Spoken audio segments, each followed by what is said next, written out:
surah Al-Insyiqaq, di mana surat ini menjelaskan kepada kita tentang ahwal kondisi berat pada hari kiamat. Apa yang terjadi dengan langit dan apa yang terjadi dengan bumi. Kemudian kondisi manusia saat dibangkitkan dan beberapa proses yang terjadi setelah hari kebangkitan. Dan yang paling ajaib dalam tartib Al-Quran adalah Al-Quran ini melengkapi satu surat dengan surat yang lainnya. Kalau dalam surah At-Takwir, Allah subhanahu wa ta'ala menjelaskan tentang catatan manusia. Kemudian surah setelahnya bicara tentang surah Al-Infitar, letak-letak kitab yang Allah subhanahu wa ta'ala letakkan. Kemudian Al-Insyiqaq ini bicara soal bahwa manusia akan mengambil catatannya kelak pada hari kiamat dengan tangan kanannya atau tangan kirinya. Ma'asyiral muslimin yang dimuliakan Allah subhanahu wa ta'ala, baik, kita akan memulai masuk pada surah Al-Insyiqaq. Surah Al-Insyiqaq ini ada yang menamakan para ulama dengan surah Idas Sama'un Syaqqat. Ada juga sesuai dengan Al-Quran yang kita baca atau mushaf Al-Quran, di situ hanya disebut suratul Insyiqaq. Jadi bisa disebut Al-Insyiqaq, bisa juga disebut surah Idas Sama'un Syaqqat. Abdullah bin Umar radhiyallahu anhuma, beliau meriwayatkan sebuah hadis dari Nabi sallallahu alaihi wasallam, "Man sarrahu an yanzura ila yaumil qiyamati ka'annahu ra'a 'ainin, falyaqra idas syamsu kuwirat wa idas sama'un fatarat wa idas sama'un syaqqat." Barang siapa yang menginginkan untuk melihat bagaimana kondisi kiamat seperti yang kita lihat, maka bacalah 3 surat dalam Al-Quran. Pertama, idas syamsu kuwirat, surah At-Takwir. Kedua, wa idas sama'un fatarat, surah Al-Infitar. Dan yang ketiga, surah yang kita akan bahas, wa idas sama'un syaqqat, surah Al-Insyiqaq.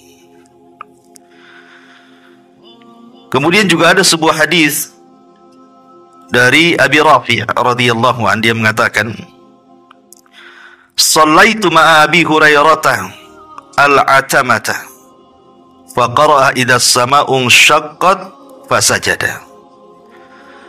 Faqultu lahu, qala sajadtu khalfa Abil Qasim fala azalu asjudu fiha hatta alqahu." Kata Abi Rafi, aku salat bersama Abu Bakar Siddiq radhiyallahu an di salat malam.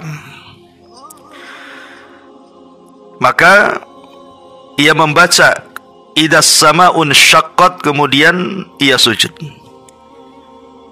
Kemudian dia sujud. Maka aku katakan, maka berkatalah Abu Hurairah, Abi Rafi radhiyallahu an, aku sujud di belakang Abil Qasim, maksudnya Nabi sallallahu alaihi wasallam, dan aku senantiasa sujud sampai beliau alaihi salatu wassalam meninggal dunia. Artinya di antara keutamaan surah Al-Insyiqaq adalah di situ ada sujud tilawah. Sebagaimana hadis Abi Rafi dan juga hadis Abi Hurairah radhiyallahu an, kata Abu Hurairah, sajadna ma'an Nabi sallallahu alaihi wasallam fi idza sama'un syaqqat. Aku sujud bersama Nabi sallallahu alaihi wasallam pada surah idza sama'un syaqqat. Jadi ada dua keutamaan dalam surah Al-Insyiqaq ini.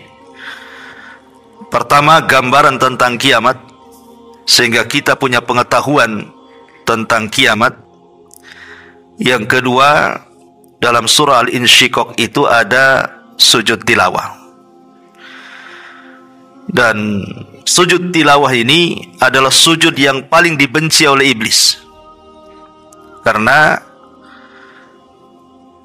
iblis apabila melihat orang yang sedang sujud tilawah, maka iblis akan menangis perih hatinya dan mengatakan bahwa dulu aku diperintahkan sujud, aku pun enggan. Maka Allah subhanahu wa ta'ala ancam aku dengan neraka. Tapi ketika hamba yang sujud tilawah itu diperintahkan sujud, dia pun sujud. Maka Allah subhanahu wa ta'ala hadiahkan surga bagi dia.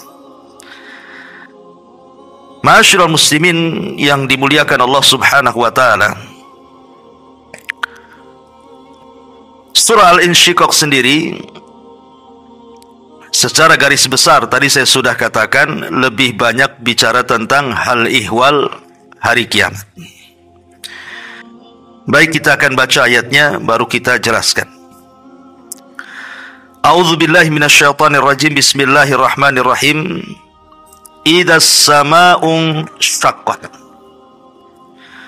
wa adzinat li rabbiha wa huqqat wa idzal ardu muddat wa alqat ma fiha wa takhallat wa adzinat li rabbiha wa huqqat. Apabila langit terbelah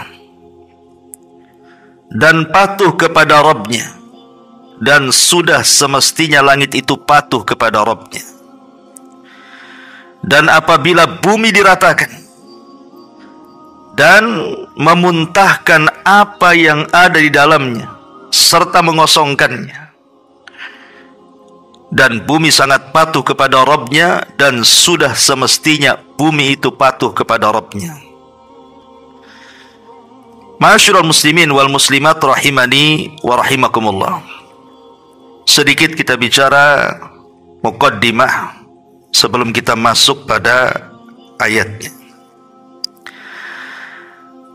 Bicara tentang hari kiamat, artinya kita bicara tentang arkanul iman, rukun daripada rukun-rukun iman. Karena di antara rukun iman yang 6 itu salah satunya adalah beriman dengan hari akhir. Dan beriman dengan hari akhir itu memiliki 5 rukun. Pertama, beriman dengan kematian. Yang kedua, beriman dengan alam kubur. Yang ketiga, beriman dengan hari kebangkitan. Yang keempat, beriman tentang adanya hisab perhitungan. Dan yang terakhir, beriman dengan balasan. Ada sorga, ada neraka. Itu disebut arkan al-iman bil yaumil akhir. Rukun beriman dengan hari akhir. Dan 5-5-nya harus diimani. Tidak boleh tidak. Perhatikan aja, kan sudah ada ini. Ini cuma naruh ini aja.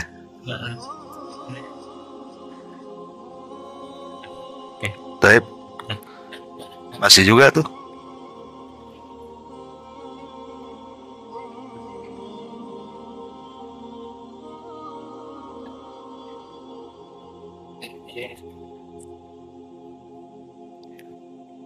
Iya. Tes 1 dicoba. Oke. Oke. Iya.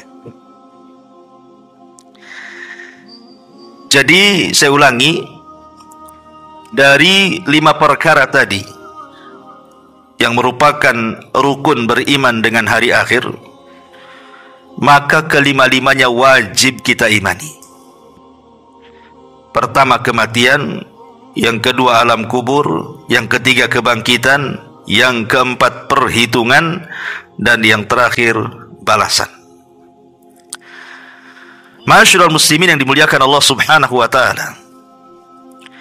Lah hari kiamat sendiri dijelaskan di banyak ayat dalam Al-Qur'an adalah sesuatu yang dirahasiakan Allah Subhanahu wa taala. Allah Subhanahu wa taala berfirman dalam surah Al-Ahzab ayat 63. Yas'alunakan nas anis sa'ah. Manusia bertanya-tanya kepadamu wahai Muhammad tentang kapan kiamat dibangkitkan.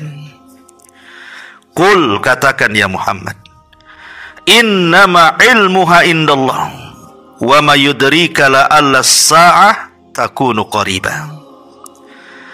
Katakan, sesungguhnya pengetahuan tentang hari kiamat itu hanya ada di sisi Allah. Dan tahukah kamu, boleh jadi hari kiamat itu sudah dekat waktunya. Dan Allah juga mengatakan dalam surah An-Nazi'at ayat 42-nya, yas'alunaka 'anis sa'ati ayyana mursaha fima anta min dzikraha ila rabbika muntahaha. Orang-orang kafir itu bertanya kepada wahai Muhammad tentang kapan kiamat itu, kapan terjadinya. Siapakah kamu sehingga dapat menyebutkan waktunya? Kepada Rabbmu lah dikembalikan kesudahan ketentuan waktunya. Ma'asyiral muslimin yang dimuliakan Allah Azza wa Jalla, bahkan dalam sebuah hadis ini disahihkan oleh Al-Imam Ibnu Asyakir ataupun Al-Imam Ahmad Syakir dan dikatakan sanadnya sahih, tetapi Syekh Albani melemahkannya dalam Dhaif Al-Jami' As-Shaghir. Jadi Nabi SAW dalam peristiwa Isra Mi'raj itu dijelaskan, laqitu lailata usriya bi Ibrahim wa Musa wa Isa. Pada malam aku diisrakan, aku berjumpa dengan Ibrahim, Musa dan Isa. Qala fatadzakaru amra sa'ah. Lalu mereka saling menyebutkan tentang perkara kiamat. Faraddu amrahum ila Ibrahim. Selanjutnya mereka mengembalikan perkara mereka kepada Nabi Ibrahim alaihi salatu wassalam. Faqala, maka Nabi Ibrahim alaihi salam mengatakan, la ilma li biha faraddul amra ila Musa. Kata Nabi Ibrahim, aku tidak memiliki ilmu tentangnya, sebaiknya kembalikan perkaranya kepada Musa alaihi salam. Faqala, maka Musa mengatakan, la ilma li biha, aku pun tidak punya pengetahuan tentang itu. Faraddu al-amra ila Isa, sebaiknya tanyakan kepada Isa. Faqala, maka Isa mengatakan, ama wajabtuha fala ya'lamuha ahadun illallah dzalik. Adapun kalau aku harus menjawabnya, tidak ada yang tahu pengetahuannya kecuali hanya Allah Subhanahu wa taala. Wa fi ma ahida ilayya rabbi azza wa jal anna ad-dajjal kharijun. Qala wa ma'i qadiyaban fa idza ra'ani dabba kama yadubur rasas qala fayahlaquhu Allah. Kemudian Isa mengatakan, adapun kapan terjadinya maka tidak ada seorang pun yang mengetahui kecuali Allah. Di antara wahyu yang diberikan oleh Rabbku kepadaku, kata Isa, sesungguhnya Dajjal akan keluar dan aku membawa 2 pedang. Jika dia melihatku maka dia akan meleleh sebagaimana timah yang meleleh. Beliau berkata, lalu Allah akan membinasakannya.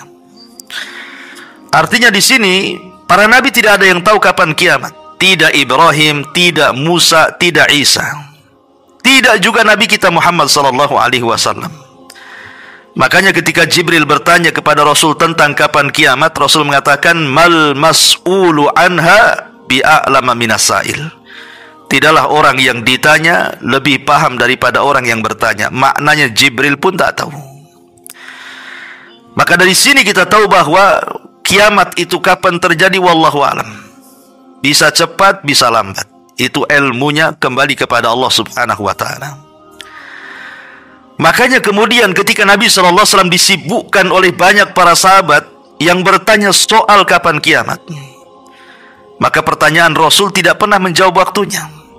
Nabi SAW hanya kemudian membalik pertanyaan dan mengatakan, wa ma'a'daddalaha, apa yang kau siapkan tentang kiamat itu. Artinya tidak perlu kita ini heboh tentang waktu kiamat kapan, sebagaimana hebohnya akhir-akhir ini setelah meledak perang Palestina, bahwa kalau Palestina merdeka, kiamat sudah dekat. Tidak ada yang tahu, bisa dekat, bisa jauh, bisa cepat, bisa lambat. Itu Allah yang berkehendak.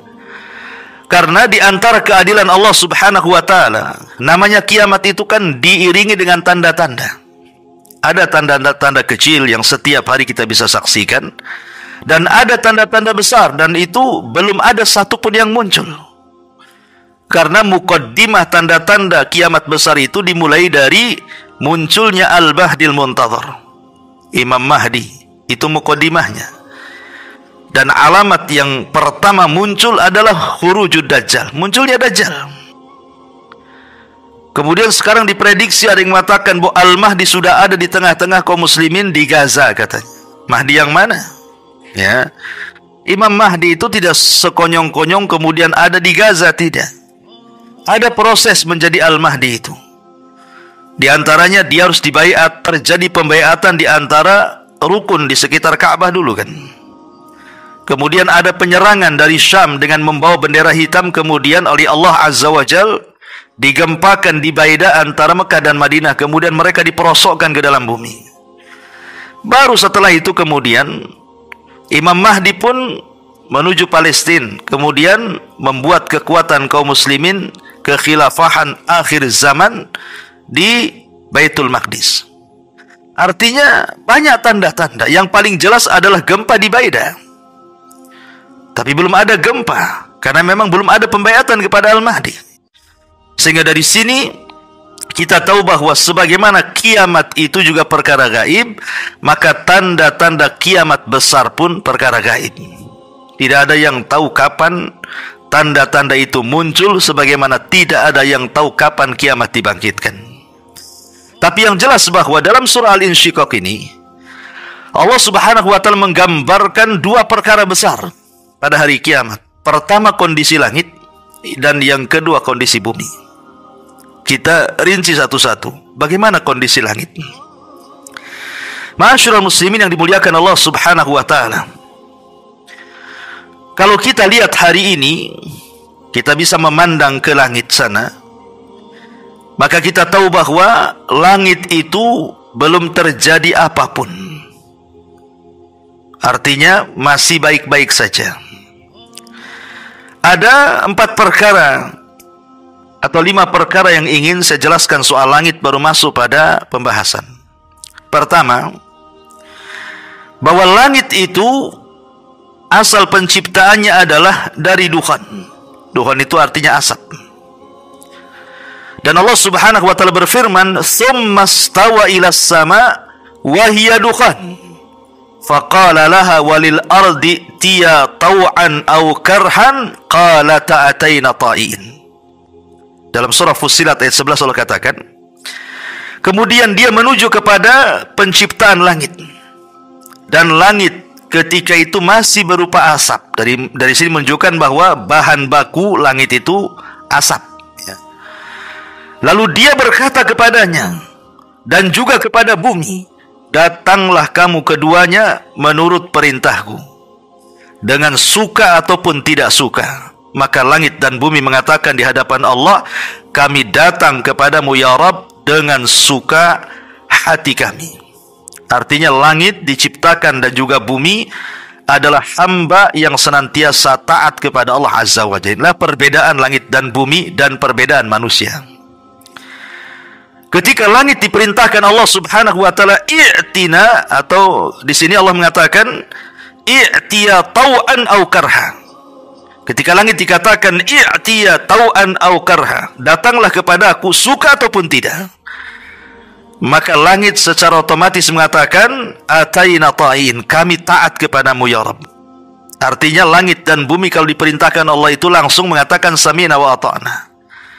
Semua makhluk, kalau Allah Subhanahu wa taala perintahkan, mereka mengatakan sami'na wa ata'na, kecuali manusia. Kecuali manusia. Manusia kalau diperintahkan oleh Allah Azza wa Jal tidak langsung taat. Ya, ada yang taat, ada yang tidak taat. Tapi kebanyakan manusia kan tidak taat. Ma'asyiral muslimin yang dimuliakan Allah Subhanahu wa taala, itulah makhluk selain daripada manusia, mereka langsung taat kepada Allah. Tapi manusia, mereka tidak langsung taat kepada Allah. Kebanyakan mereka mengatakan sami'na wa asaina, kami taat, kemudian kami bermaksiat katanya. Karena berapa banyak ikhwatul fiddin muliakan Allah Azza wa Jal, kita sendirilah, jangan melihat orang lain. Banyak perintah-perintah Allah Subhanahu wa taala yang datang kepada kita tidak langsung kita lakukan kan? Banyak. Walaupun dalam perintah-perintah itu sebenarnya banyak keutamaan yang mendorong kita melakukannya. Contoh ringan saja. Pamannya Allah Subhanahu wa taala, Nabi sallallahu alaihi wasallam mengatakan man qara'a harfan min kitabillah falahul hasanatu wal hasanatu bi asyri amsalihha, la aqulu alif lam mim harfun walakin alif harfun wal lamun harfun wa mimun harfun. Kata Nabi sallallahu alaihi wasallam, siapa yang membaca satu ayat dalam Al-Qur'an, maka dia dapat kebaikan yang dilipat gandakan 10 kali lipat kebaikan. Saya tidak katakan alif lam mim satu huruf kata Rasul, tapi alif satu huruf, lam satu huruf, mim satu huruf. Artinya orang yang membaca Quran itu sudah jelas pahalanya tuh. Tapi kita masih banyak yang tidak suka membaca Quran, atau menunggu Ramadan lah yang baru dibuka Quran itu. Itulah terkadang perkara-perkara yang sudah jelas perintahnya dan keutamaannya saja kita tidak melakukannya. Tapi lihat langit dan bumi, ketika Allah perintahkan, keduanya mengatakan ataina ta'in, kami siap taat. Ya, ini yang pertama. Yang kedua, khalaqahullahu wasaddada fi binaiha bal rafa'a samkaha wa sawwaha wa aghtasha lailaha wa akhraja duhaha. Bahkan Allah Subhanahu wa taala betul-betul menciptakan langit dan bumi ini dan mengokohkannya. Kemudian juga meninggikan bangunannya dan juga menyempurnakannya. Dan menjadikan malamnya gelap dan menjadikan siangnya terang. Dan ini Allah katakan dalam Al-Qur'an, a antum asyaddu khalqan amis sama'u banaha rafa'a samkaha fasawwaha wa aghtasha lailaha wa akhraja duhaha. Kata Allah, apakah kamu lebih sulit penciptaannya ataukah langit?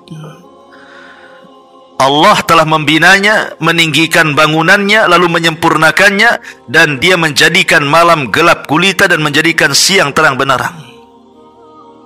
Ini yang kedua, bahwa Allah Subhanahu wa taala ketika menciptakan langit tidak sembarang penciptaan kan, tetapi Allah kokohkan tuh penciptaannya. Padahal tidak ada satupun tiang yang menyanggah langit. Langit itu bentuk bangunan ikhwan. Kalau saya analogikan seperti orang ngedak. Antum buat rumah lantai 2 di dak. Kalau tidak ada tiang yang menyanggah di bawah, roboh dak itu. Ada tiang pun tak kuat pondasinya, roboh juga bangunan itu. Tapi langit ini tak ada pondasi, tak ada tiang. Tapi kenapa kemudian tidak roboh dan melayang? Siapa yang membuat ngambang langit itu dari bumi dan tidak jatuh? Allah Subhanahu wa taala. Ya. Ini yang kedua. Yang ketiga, wa zayyannaha bi zinatil kawakib wal masabi wa ma ja'ala fiha min furujin wa syukuk. Ya. Dan Allah Subhanahu wa taala telah hiasi langit itu dengan berbagai macam kelap-kelip bintang-bintang yang menghiasi langit. Makanya Allah Subhanahu wa taala berfirman, Tabarakalladzi ja'ala fis sama'i burujan wa ja'ala fiha sirajan wa qamaran munira. Maha suci Allah yang menjadikan di langit gugusan-gugusan bintang, dan Dia menjadikan juga padanya matahari dan juga bulan yang bersinar. Ini yang ketiga, bahwa langit yang demikian kokoh itu tetap Allah indahkan dengan banyaknya bintang-bintang yang berkelipan, dan kita bisa menikmati keindahannya. Kemudian yang keempat, walaupun demikian Allah Subhanahu wa taala menciptakan langit dengan segenap isinya itu, Allah tidak pernah menciptakan makhluk secara sia-sia. Allah tidak pernah menciptakan makhluk itu sia-sia. Pasti ada manfaatnya. Makanya Allah Subhanahu wa taala mengatakan dalam surah Shad ayat 27 itu, "Wa ma khalaqnas samaa'a wal arda wa ma bainahuma batilan. Dzalika dhanna alladziina kafaru fawailul lil ladziina kafaru minan nar." Dan kami tidak menciptakan langit dan bumi dan apa yang ada di antara keduanya dengan sia-sia. Karena itu anggapan orang-orang kafir, maka celakalah orang-orang kafir itu, karena mereka akan masuk neraka. Dan dalam ayat yang lain Allah mengatakan, "Wa ma khalaqnas samaa'a wal arda wa ma bainahuma la'ibin." Allah tidak menciptakan langit dan bumi itu dan apa yang ada dari keduanya la'ibin, main-main, tidak. Allah itu ketika menciptakan makhluk pasti ada hikmahnya, pasti ada kebaikannya. Tidak mungkin Allah sia-sia menciptakan makhluknya. Ma'asyiral muslimin yang dimuliakan Allah Azza wa Jal, lah di antara Allah tidak sia-siakan penciptaan adalah karena langit juga ada manfaatnya untuk manusia. Dan yang kelima, di antara manfaat langit kepada manusia dijelaskan dalam Al-Qur'an, "Huwallazi khalaqa lakum ma fil ardi jami'an thumma stawa ila as-sama' fasawwahunna sab'a samawati wa huwa bikulli syai'in alim." Dan Dialah yang telah menciptakan untuk kalian, untuk kita, apa yang ada di bumi semuanya. Kemudian Allah Subhanahu wa taala beristiwa ke langit dan menyempurnakannya menjadi 7 lapis. Artinya manfaat adanya langit itu luar biasa. Seperti adanya matahari. Matahari di mana? Di langit. Manfaatnya banyak matahari untuk kita. Ya, antum yang lemes-lemes bisalah pagi-pagi itu berjemur. Tulangnya kuat nantinya. Ya, itu kesehatannya kan itu ya. Belum ibu-ibu yang habis nyuci pakaian, kalau nggak ada matahari mana kering. Itu manfaatnya. Ya, belum lagi bulan ini, walaupun tidak ada listrik jalan, kita bisa memanfaatkan berjalan ke sana kemari kan dengan cahaya bulan itu. Artinya tidak ada yang sia-sia yang Allah Subhanahu wa taala ciptakan. Lah langit yang demikian luar biasa yang Allah Subhanahu wa taala ciptakan, bagaimana kondisinya nanti pada hari kiamat? Ada beberapa kondisi yang disebutkan dalam Al-Qur'an tentang kondisi langit pada hari kiamat. Yang pertama, bahwa kelak pada hari kiamat langit akan diguncangkan. Sebagaimana surah Tur ayat 9, "Yauma tamurrus sama' mauran." Pada hari ketika langit benar-benar digoncangkan Allah. Kapan itu? Pada hari kiamat. Yang kedua, langit akan terbelah. Fa'idan syaqqatis sama'. Allah mengatakan, maka apabila langit itu terbelah pada hari kiamat, sama dengan ayat yang kita bahas di sini, idas sama'un syaqqat, apabila langit itu terbelah. Kemudian juga Allah yang ketiga, bukan hanya terbelah tapi terpecah. Sebagaimana Allah mengatakan dalam surah Al-Infitar kan, idas sama'un fatarat, apabila langit terpecah belah. Kemudian yang keempat, bintang-bintang akan berjatuhan dan posisi bintang ada di langit. Allah mengatakan wa idzan nujumun kadarat, dan apabila bintang-bintang itu berjatuhan. Dalam ayat yang lain, wa idzal kawakibun tasarat, apabila bintang-bintang itu jatuh berserakan. Kemudian yang kelima, langit akan dilenyapkan dan tidak ada lagi tata surya dan yang semisalnya. Allah mengatakan dalam surah At-Takwir ayat 11, wa idzas sama kushitat, dan apabila langit dilenyapkan. Maksudnya dilenyapkan apapun yang ada di langit dari tata surya itu. entah bintang-bintangnya, galaksi-galaksinya, dan begitu seterusnya ya. Kemudian yang nomor 6, malaikat akan mengosongkan langit pada hari kiamat.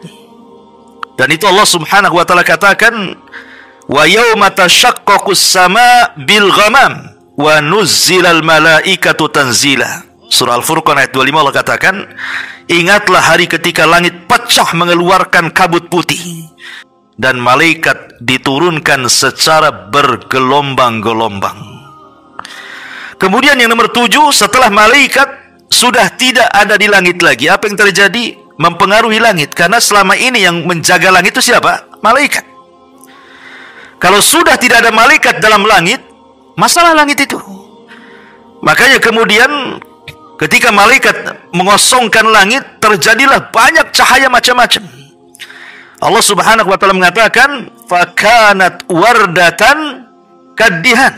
Sebelumnya Allah mengatakan, fa idzan syaqqatis sama fakanat wardatan kaddihan. Maka apabila langit telah terbelah dan menjadi merah mawar seperti kilapan minyak, kata para ulama tafsir mengatakan, nanti ketika malaikat sudah turun, maka langit akan berwarna-warni, terkadang merah, terkadang kuning, terkadang hijau, terkadang biru, dan begitu seterusnya. Kenapa? Karena kondisinya sangat luar biasa yang ada di langit itu. Sebagaimana Allah mengatakan, yauma takunus sama kal muhli, pada hari ketika langit seperti luluhan perak, kata Allah. Ma'asyiral muslimin, kemudian yang nomor 7, maka langit akan digulung oleh Allah. Sebagaimana Allah mengatakan dalam surah At-Takwir ayat 1-3 itu, idza samsu kuwirat, matahari akan digulung, wa idzan nujumun kadarat, dan bintang-bintang akan berjatuhan. Dan bukan hanya matahari digulung, langit-langit pun digulung, bahkan akan dilenyapkan oleh Allah Azza wa Jalla. Allah mengatakan dalam surah Al-Anbiya ayat 104, yauma natwis sama qatayis sijili lil kutub, ingatlah pada hari langit kami gulung seperti menggulung lembaran-lembaran kertas. Dan Allah mengatakan, wa idzas samaa'u kusyitat, dan apabila langit dilenyapkan. Dan Allah yang terakhir, langit akan diganti dengan langit yang lainnya. Allah mengatakan, yauma tubaddalul ardu ghairal ardi was samawat, pada hari di mana bumi dan langit akan diganti. Kata Hasan Al-Basri rahimahullahu taala, maksudnya tabaddulus sama ghaira hadhihi sama. Langit akan diganti, bukan langit yang kita lihat hari ini. Langit yang kita lihat hari ini akan diganti. Seperti apa gantinya? Wallahu alam. Ya. Ma'asyiral muslimin yang dimuliakan Allah Subhanahu wa taala, dan itu disebutkan dalam sebuah hadis dari Abdullah ibn Umar radhiyallahu, dia mengatakan, yatwillahu azza wa jalla as-samawati yaumal qiyamah, kata Nabi, pada hari kiamat Allah akan melipat langit, thumma ya'khudhuhunna biyadihil yumna, kemudian akan mengambilnya dengan tangan kanannya, thumma yaqul, dan mengatakan, anal maliku ainal jabbarun, sayalah raja, di mana orang-orang yang congkak itu. Ma'asyiral muslimin yang dimuliakan Allah Subhanahu wa taala. Dan setelah itu semua pintu-pintu langit akan terbuka, kan? Celah-celah langit akan terbuka. Dan dari sini ma'asyiral muslimin betul-betul terjadi kiamat. Kalau diurut, ya, mana duluan dari apa yang sudah kita bahas ini? Ada ulama yang berusaha kemudian menggabungkan semua ayat, sehingga mereka mengatakan, para ulama, yang pertama, langit akan berguncang dulu. Kemudian setelah guncang al-maur, kemudian terjadi al-insyiqaq, pembelahan.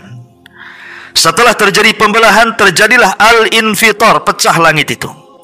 Setelah pecah, kemudian al-infiraj, menjadi retak langit itu. Kemudian setelah retak, terjadilah al-wahd, lemah langit itu. Kemudian setelah lemah, maka langit seperti kilatan-kilatan berwarna tadi, luluh seperti perak. Kemudian setelah itu digulung dan dilenyapkan, kemudian terbuka semua pintu-pintunya, kemudian langit berubah tidak sebagaimana langit yang kita lihat. Ya, begitu urutannya kata para ulama. Tetapi mana satu yang dulu, kan tidak ada hadis yang mentartib. Ini kan hanya ijtihad para ulama mentartib seperti itu. Ya, karena ini perkara gaib, kan, yang mana duluan kita tidak tahu. Tapi ulama tafsir ada yang mengatakan seperti itu. Jadi saat kiamat itu, langit akan bergoncang dulu, kemudian belah, kemudian pecah, kemudian retak, kemudian lemah, kemudian berwarna, kemudian luluh seperti perak, kemudian baru digulung, kemudian dilenyapkan, kemudian terbuka celah-celah pintunya, kemudian baru dirobah dari langit yang kita lihat menjadi langit yang lain lagi yang Allah Subhanahu wa taala ciptakan, wallahu a'lam. Ya. Ma'asyiral muslimin yang dimuliakan Allah Subhanahu wa taala, taib. Lalu kenapa langit sampai seperti itu kondisinya pada hari kiamat? Maka Allah Subhanahu wa taala setelah mengatakan idzas sama'un syaqqat, Allah jawab wa adzinat li rabbiha wa huqqat. Berarti kehancuran langit itu karena perintah Allah. Wa adzinat li rabbiha wa huqqat. Dan langit itu patuh kepada Rabbnya, dan sudah semestinya langit itu patuh. Jadi yang menjadikan langit itu hancur karena perintah Allah. Kalau Allah sudah memerintahkan makhluk-makhluknya seperti langit, maka langit akan mengatakan ataina ta'in, kami siap taat kepadamu ya Rabb. Begitu juga bumi. Apabila Allah Subhanahu wa taala perintahkan kemudian hancur, maka bumi mengatakan ataina ta'in. Seperti kalau kita melihat kisahnya Qarun, ya. Ketika dia kemudian difitnah oleh Nabi Musa alaihi salatu wasallam, difitnah oleh Qarun bahwa dia sudah menyewa seorang wanita dan disuruh mengaku dia berzina dengan Nabi Musa di halayak orang ramai. Maka ketika manusia sudah berkumpul di situ, ada Qarun, ada Musa, ada orang-orang, kata Qarun, ngomonglah apa yang sudah kita sepakati, karena wanita itu sudah dibayar oleh Qarun. Ya, suruh ngomong bahwa dia berzina dengan Nabi Musa untuk meruntuhkan karakter Nabi Musa. Kehormatannya mau dihancurkan di hadapan Bani Israel. Tapi wanita itu tiba-tiba ketika memandang Nabi Musa, kasihan dia. Akhirnya malah dia membongkar kelicikan Qarun dan mengatakan, aku diperintah Qarun dan dibayar sekian mengaku begini-begini. Marah Nabi Musa, berdoa kepada Allah Azza wa Jal. Maka Allah katakan, ya Musa, kau tinggal perintahkan bumi saja. Apapun yang engkau mau, maka bumi itu akan mengikuti perintahku. Maka Musa mengatakan, ibla'il arda, wahai bumi, telanlah si Qarun itu. Maka ketika itu Allah katakan, fa khassafna bihi wa bidarihil arda, kami tenggelamkan Qarun ke perut bumi dan seluruh kekayaannya. Artinya bahwa bumi itu dan juga langit akan taat dengan perintah Allah Subhanahu wa taala. Sebagaimana saya katakan di awal, langit bumi itu taat dengan Allah apapun perintahnya, kecuali kita manusia. Kadang-kadang perintah Allah itu ditimbang-timbang dulu sama kita. Nah, kalau ringan, laksanakan. Kalau berat, nanti dulu. Nah, itulah Bani Israel Yahudi itu. Ya. Ma'asyiral muslimin yang dimuliakan Allah Azza wa Jalla. Kemudian di sini Allah mengatakan, wa idzal ardu muddat, dan apabila bumi diratakan. Setelah kita tahu kondisi langit, kita beralih kepada kondisi bumi. Ma'asyiral muslimin yang dimuliakan Allah Subhanahu wa taala, bicara tentang kondisi bumi. Bumi yang kita lihat hari ini luar biasa kan. Kita bisa lihat di bumi ini macam-macam makhluk Allah Subhanahu wa taala yang ada di bumi ini. Ya, ada jalan, kalau kita jalan-jalan di bumi kan ada yang rata, ada yang nanjak, ada yang nurun, ada lembahnya, ada bukitnya, ada gunungnya, ada sungainya, ada lautnya, ada hutannya, macam-macam lah di bumi ini. Kita bisa lihat gitu ya. Belum lagi kalau kita melihat di keramaian gitu ya, ada bangunannya, ya, ada istananya, ada rumah-rumah cantiknya, dan banyak sekali ya, termasuk juga makhluk-makhluk yang lain, termasuk kita juga ada di sini. Lah, nanti pada hari kiamat Allah Subhanahu wa taala katakan di sini bahwa akan terjadi kehancuran hebat, dan itu karena perintah Allah Azza wa Jalla. Kita mulai daripada gunung, karena gunung itu makhluk yang paling kuat yang ada di bumi. Jadi tidak ada makhluk yang paling kuat di bumi melebihi gunung. Karena sebab gunung itulah bumi menjadi stabil. Kita bisa berjalan dengan stabil, tidak oyong, tidak goyang, tidak jatuh. Kemanapun kita berjalan seimbang, itu karena ada gunung. Gunung itu yang menjadi pasak bumi itu. Makanya bumi itu menjadi diam gara-gara gunung. Tapi nanti pada hari kiamat Allah mengatakan, wa bussatil jibalu bassa fakanat haba'an mumbatha, dan gunung-gunung dihancurkan menjadi luluh lantak, maka jadilah ia debu yang berterbangan. Dan Allah juga katakan dalam surah Fussilat ayat 10, wa idzal jibalu nusifat. Dan apabila gunung-gunung itu dihancurkan menjadi debu. Dan Allah juga katakan dalam surah Al-Qari'ah, wa takunul jibalu kal'ihnil manfush. Dan gunung-gunung seperti bulu-bulu yang dihambur-hamburkan angin. Dan Allah juga katakan dalam surah Al-Kahfi ayat 47, wa yawma nusayyirul jibalu wa taral arda barizatan wa hasyarnahum falam nughadira minhum ahada. Dan ingatlah hari ketika itu kami memperjalankan gunung-gunung, dan kamu akan dapat melihat bumi ini datar, dan kamu kumpulkan seluruh manusia, dan tidaklah kami tinggalkan seorang pun dari mereka. Bahkan Allah membuat sebuah pertanyaan, yas'alunaka 'anil jibal. Mereka bertanya kepadamu, hai Muhammad, tentang gunung-gunung itu. Apa jawabannya? Faqul, kata Allah, katakan ya Muhammad, yansifuha rabbi nasfan. Tuhanku akan menghancurkannya di hari kiamat sehancur-hancurnya. Fayadharuha qa'an saf-safan la tara fiha iwajan wala amta. Maka dia akan menjadi, maksudnya Allah akan menjadikan bekas gunung-gunung itu datar sama sekali, tidak ada sedikit pun yang kau lihat padanya tempat yang rendah ataupun tempat yang tinggi. Maknanya diratakan semuanya. Ya, jadi nanti gunung itu akan pertama dicabut dulu dari pasaknya. Kemudian setelah dicabut digeser. Kemudian setelah digeser diterbangkan. Kemudian setelah diterbangkan diadu-adukan gunung satu dengan yang lainnya. Kemudian setelah jadi debu, barulah kemudian dibalikkan debu itu ke bumi. Itulah seperti kapas yang berhamburan. Kalau seandainya gunung ini yang beratnya luar biasa, tidak ada yang bisa mengangkat gunung. Siapa yang bisa mengangkat gunung? Tidak ada yang bisa mengangkat gunung. Mengorek gunung aja harus pakai alat berat. Tapi nanti pada hari kiamat Allah jadikan gunung itu seperti kapas, mudah saja diangkat oleh Allah, kemudian dihancur-hancurkan di langit. Ma'asyiral muslimin yang dimuliakan Allah Azza wa Jalla.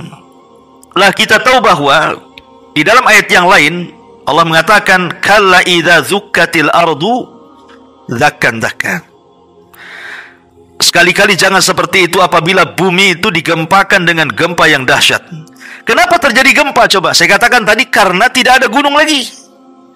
Selama masih ada gunung, maka tidak akan terjadi gempa. Makanya kalau ada masalah dengan gunung, pasti ada gempa tuh. Kalau ada masalah lempengan-lempengan di bawah bumi itu, karena geser ya kan, itu pasti ada masalah. Walaupun sebenarnya musibah yang terjadi itu bukan disebabkan lempengan yang bergeser, tidak, karena maksiat kita kepada Allah sebenarnya. Makanya perintahkan lempengan itu bergeser, kan begitu. Ya kan semua ada sebabnya. Tak mungkin Allah langsung geserkan kalau tidak ada sebabnya. Makanya Umar radhiyallahu anhu mengatakan kepada para sahabat di mana ketika terjadi gempa itu, kalau sampai ada gempa 2 kali, jangan sampai aku hidup satu atap dengan kalian. Berarti kalian banyak maksiat tuh. Nah, ini terjadi kepada gunung. Adapun kepada lautan sudah jelas, ya, Allah Subhanahu wa taala menjelaskan di banyak ayat dalam Al-Qur'an soal kondisi lautan pada hari kiamat, di mana seluruh air yang ada di lautan itu akan ditumpahkan ke daratan. Semua akan ditumpahkan ke daratan. Ma'asyiral muslimin yang dimuliakan Allah Subhanahu wa taala. Lah bumi ini ketika terjadi kehancuran yang luar biasa karena perintah Allah Azza wa Jalla. Tadi ayat yang kita baca Allah mengatakan apa? Yauma tubaddalul ardu ghairal ardh. Pada hari bumi yang kita pijak ini Allah ganti dengan bumi yang lain. Terjadi silang pendapat. Apakah yang dimaksud bumi yang kita pijak ini setelah dihancurkan kemudian Allah ganti bumi yang baru, yang itu merupakan padang mahsyar? Ataukah bumi yang kita pijak ini di padang mahsyar ya bumi kita yang pijak ini ketika kita hidup di dunia? Cuman dirubah saja bentuknya gitu ya. Ada yang mengatakan bahwa tidak, bumi padang mahsyar ya bumi yang kita pijak ini juga. Bukan berarti bumi dilenyapkan datang bumi baru, tidak. Tetap bumi ini juga, tapi dirubah bentuknya. Yang tadinya bulat, ada yang mengatakan seperti lonjong seperti telur, ada yang mengatakan mukarrah seperti bola gitu ya. Nah, kemudian oleh Allah Subhanahu wa taala akhirnya kemudian dihancurkan dan menjadi muddat. Wa idzal ardu muddat. Di sini Allah mengatakan ketika bumi dihamparkan, jadi tidak bulat lagi, tidak lonjong lagi, tapi rata gitu maksudnya. Karena ketika bumi itu bulat, karena masih ada hubung kait dengan makhluk, baik manusia ataupun dengan makhluk yang lainnya. Jadi ketika bumi itu masih bulat, ya mungkin masih ada hubungan seperti adanya gravitasi, ya kan? Nah, di mana kita ini kalau terjun dari atas ketinggian pasti akan jatuh ke bumi. Tapi kalau di planet lain kan tidak. Ya, kalau kita ngapung sedikit tidak akan balik lagi kan? Ya, tapi kalau di bumi kan masih ada tuh hubung kait dengan kita, seperti adanya gravitasi dan yang lainnya gitu ya. Itu ketika bumi masih bulat. Ya, tapi ketika bumi sudah tidak bulat, sudah dihamparkan semuanya sehingga tidak ada yang meninggi, tidak ada yang merendah, tidak ada bukit, tidak ada lembah, tidak ada laut, semua daratan, maka sudah terputuslah hubungan-hubungan antara bumi dengan manusia dan bumi dengan makhluk yang lainnya. Karena bumi pun harus mempertanggungjawabkan kan, menjadi saksi bagi manusia-manusia yang hidup di atasnya. Nah, dari sini ma'asyiral muslimin, di antara khilaf para ulama, maksudnya bumi yang diganti itu, yang pertama menurut pendapat Abdullah bin Mas'ud radhiyallahu an, annaha tatabaddal ilal ardi bayda. Jadi bumi yang kita pijak ini berubah menjadi bumi yang putih bersih seperti tepung. Jadi tanahnya itu putih seperti tepung, ya. Ini pendapat Abdullah bin Mas'ud. Pendapat yang kedua, pendapat Ubay ibn Ka'ab radhiyallahu an, annaha tatabaddal ilan nar, bahwa bumi akan berubah menjadi api, ya. Kemudian yang ketiga, annaha tatabaddal ila fiddah. Dan ini pendapat Anas ibn Malik, bahwa bumi yang akan diganti dengan bumi yang baru itu akan berubah menjadi perak bumi ini. Bumi yang kita pijak ini akan menjadi perak. Tapi ada juga pendapat Abu Hurairah radhiyallahu an, bahwa bumi yang kita pijak ini akan menjadi roti yang berwarna putih, di mana itulah makanan orang-orang yang beriman saat dibangkitkan pada hari kiamat. Ya, jadi orang-orang yang beriman ketika mereka lapar, mereka tinggal mengambil roti dari bawah kakinya saja, dan hanya untuk orang yang beriman saja. Ya, mereka meminum dari telaga Rasul dan mereka tidak akan haus selamanya. Adapun mereka kalau lapar, mereka tinggal makan yang ada di bawah kakinya saja. Dan ini berdasarkan pendapat Abu Hurairah radhiyallahu an, pendapat Sa'id bin Zubair, dan inilah wallahu alam ya pendapat yang mencocoki dalil, karena ada hadis dari Abi Sa'id Al-Khudri radhiyallahu an tentang bumi ini akan dirubah bagi orang-orang yang beriman seperti tepung, dan itu adalah makanannya orang-orang yang beriman, wallahu alam, ya. Ma'asyiral muslimin yang dimuliakan Allah Subhanahu wa taala. Maka di sini Allah Subhanahu wa taala katakan wa idzal ardu muddat. Dan apabila bumi itu diratakan, artinya dirubah bentuknya. Wa alqat ma fiha wa takhallat. Dan memuntahkan apa yang ada di dalamnya dan menjadi kosong. Maksudnya apa? Yang memuntahkan isi-isinya itu. Ada dua penafsiran para ulama. Yang pertama, bahwa nanti di akhir zaman itu ketika Dajjal muncul, maka di antara kesaktian Dajjal adalah Dajjal akan bicara kepada bumi, ukhruji kunuzaki, keluarlah seluruh pembenaran engkau. Maka keluarlah kemudian emas-emasnya, perak-peraknya, zamrud-zamrudnya, semualah pokoknya perhiasan yang ada di bumi itu keluar. Yang ketika kita melihat orang-orang sekarang yang mengais hidup dengan mengayak emas, susahnya mereka kan, ngayak-ngayak pakai alat gitu ya. Nanti pada hari kiamat emas itu akan keluar dari sendirinya dari bumi itu. Ketika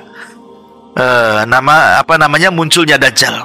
Itu pun karena Allah Subhanahu wa taala berikan kesaktian kepada Dajjal sebagai fitnah bagi agama manusia. Ya. Ada juga nanti menjelang kiamat.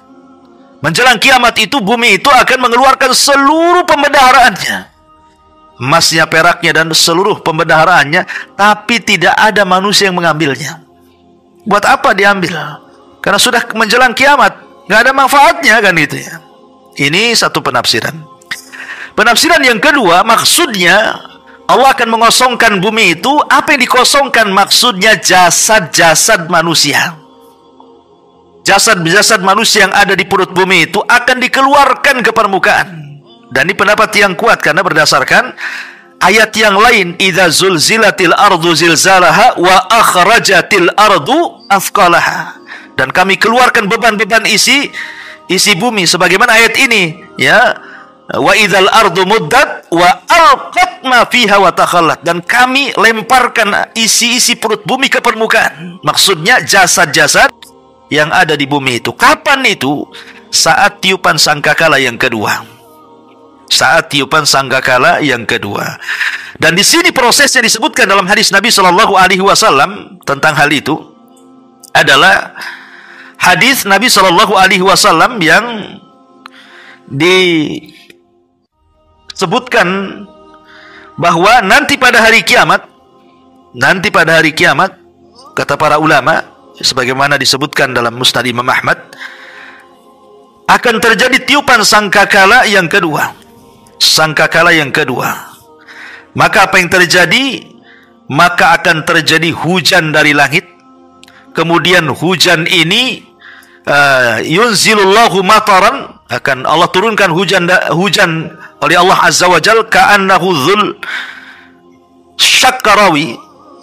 Kemudian fatambutu minhu ajsadun nasi. Maka dengan hujan itulah maka jasad-jasad manusia akan bangkit. Jadi proses pembangkitan manusia itu diawali dengan hujan. Kemudian hujan ini akan memenuhi bumi yang baru. Kemudian setiap tetesan air akan mengenai setiap tulang ekor manusia.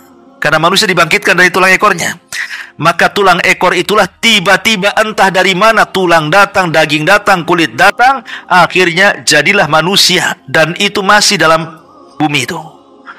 Baru setelah jadi manusia semuanya dalam bumi itu, baru Allah Subhanahu wa Ta'ala lemparkan ke permukaan itu. Belum ada ruhnya, ya. Maka Anda bisa bayangkan orang yang pertama hidup, Adam, sampai orang yang terakhir mati, berada di padang mahsyar itu, bergelimpangan di mana-mana, ya. Baru setelah itu Allah Subhanahu wa Ta'ala perintahkan Israfil untuk meniup sangkakala yang kedua. Ketika ditiup sangkakala yang kedua, maka Allah lesatkan setiap ruh, baik yang ada di Iliyin, ruhnya orang-orang yang beriman, ataupun ruhnya yang ada di Sijin, orang-orang kafir munafik itu, melesat semuanya dikeluarkan, kemudian dimasukkan kembali. Ketika itu tidak ada yang meleset satu ruh kepada jasadnya. Nggak mungkin tertukar ruh saya dengan antum. Pasti pas. Dan itu Allah gambarkan dalam Al-Quran, wa idzan nufusu zuwizat. Apabila ruh-ruh itu dimasukkan ke dalam jasadnya itu, melesat dari mana-mana, barulah yang pertama kali bangkit adalah Nabi Shallallahu Alaihi Wasallam. Nabi yang pertama kali bangkit dari kuburan. Kemudian Rasul melihat Musa. Rasul mengatakan, aku tidak tahu apakah aku dulu atau dia, katanya. Ya, tapi yang jelas bahwa Rasul mengatakan, saya orang yang pertama kali bangkit dari kuburan. Adapun yang pertama kali diberikan pakaian siapa? Nabi Ibrahim. Tapi kalau yang pertama kali bangkit di kuburan adalah Nabi Shallallahu Alaihi Wasallam. Makanya di sini Allah mengatakan, wa alqat ma fiha wa takhallat.